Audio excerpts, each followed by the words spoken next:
Hello, welcome to Sim.bc, where right now is 12:49 in the morning, or in the noon.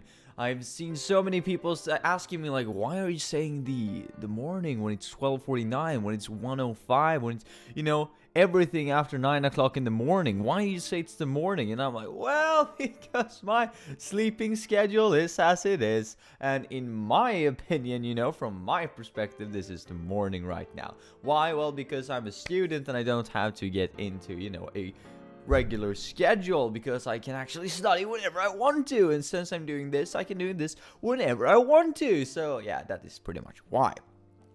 Well, just gonna give you a bit of perspective on today's video, since we were talking about the idea that there's no such thing as bad publicity, or rather that there actually is such a thing as bad publicity, no matter what people say, taking up the idea, raising the opinion that it actually might be. I had so many questions about it. People were like, but if there are such a thing as bad publicity, why are people seeking it? And why are people actually trying to grab attention? Even when you're thinking on yourselves and the individual, the individual marketing on your own person instead of just a corporation. And to that, I have no actual answer. I believe that people think that there is no such thing as bad publicity. That's why they do it. Because they don't understand that it actually backlashes in today's society and in today's modern context. Yet again, like old ideas keeping on, even though they actually should be extinct at this point. But that is not why you're here now, is it? No, because you're here to talk about the project and actually continue on the project, not just meet feedback from what we were discussing yesterday, even though that would be quite a neat format to actually take up one point, discuss it, take up one point, discuss it the other day. But since we were talking about that there is such thing as bad publicity, we didn't go into the point that I had actually scheduled for yesterday, which was all about building your best team. And this is about picking your TMT, your future top management team. There's a big risk of failure when picking your team, top management team, because they might not be aligned with the corporate culture, the people that you try to hire. And I know that we've been talking about this before, or at least briefly mentioned the idea that some people that you, or rather all people actually, that you will hire in the beginning process of your corporation, of your enterprise, of your startup, are the people that are going to have the most impact on the corporate culture. Because in the beginning, there's only you, right? And you have your own idea, you have your own vision of what your corporation is going to be like. You have your own mission about how you're going to go about in order to achieve this corporate culture and this vision. Now, that's all fine and dandy because you know everything, right, in the company, because it's your company, it's your vision, yet again, it's your idea that you're trying to expand into a business here. But the problem comes when you're trying to hire the first person, the first couple of persons actually, but I would argue that the very first person is the one that is going to be the hardest, because as we've been mentioning before, first of all, you don't have the experience of actually hiring anyone, right? And second of all, or presumably, if you take me for instance, I don't have any previous experience in actually hiring people. Even though I can argue that, well, when you're drafting people for group works and stuff in school, surely you need to vet them in some form or fashion. In your mind at least, thinking about what are their strong suits, what are the weaknesses, how can we work together, how can we build the best cooperative team here. And sure, that is the case, but I wouldn't say that in an interview, right? That, oh yeah, I have some experience with the team management and team drafting. They're like, what is it? And I'm like, well, I've been to school and we've been doing group works. That's kind of recruiting now, isn't it? And they're like, no, it's not.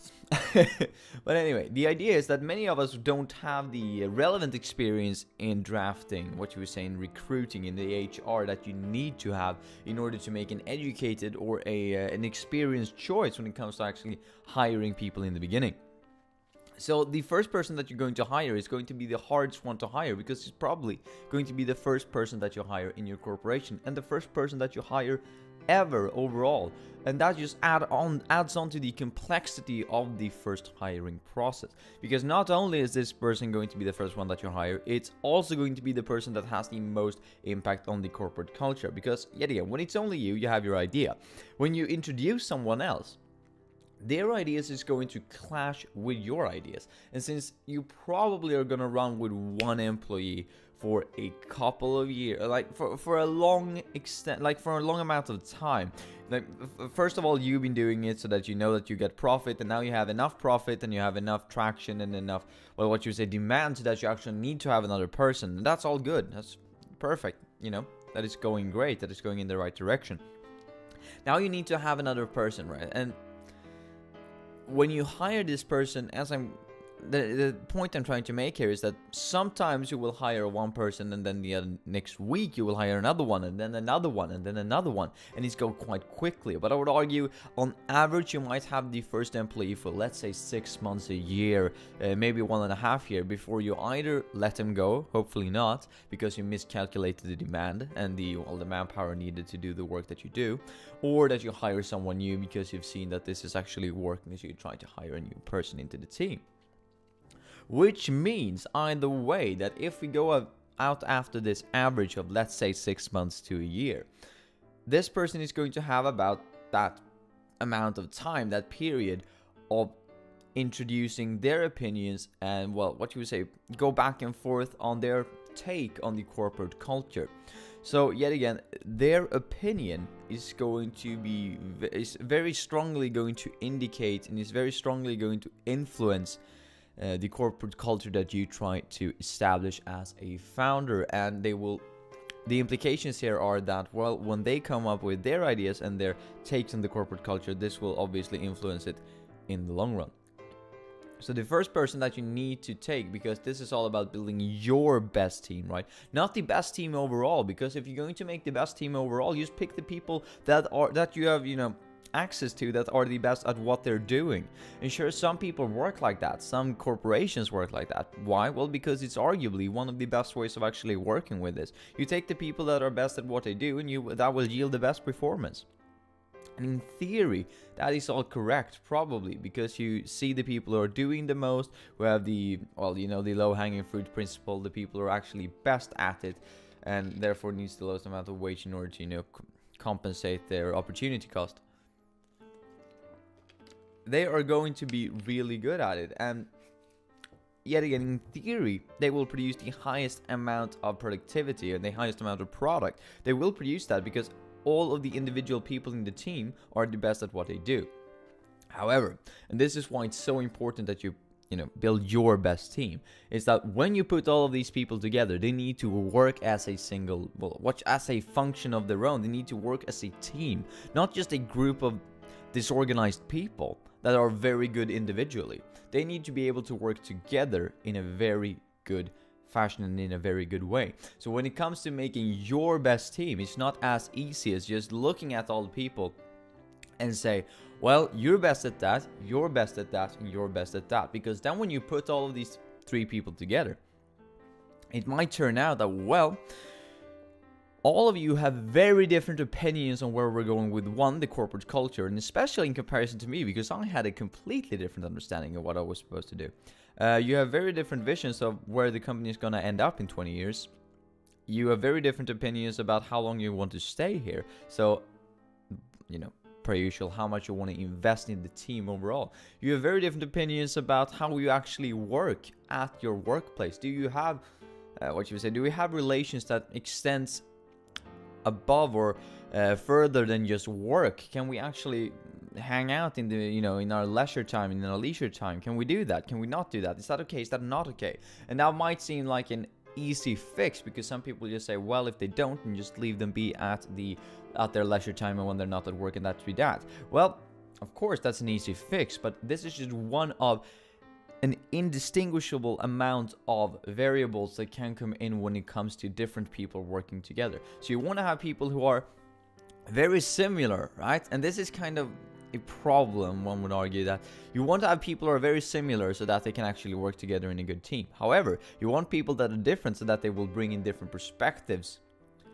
so that you can view the same problem from very different perspectives from all of the people in the group or in the team. So when it comes to building your top management team, your best team, I would say look towards how good they are and play off of that and say, well, they're that good at what they're doing, in comparison to that, yeah, in comparison to how good they are, how good that they relate to me, because you need to have yourself as the constant, because you're going to be the CEO of this company, right? You're probably going to be you're the founder, you're the one who takes all of the heavy decisions, you're the heavy hitter, you're the one that people come to when they're unsure of what to do. So you will need to be able to build a team around you so that everybody should be able to cooperate with you.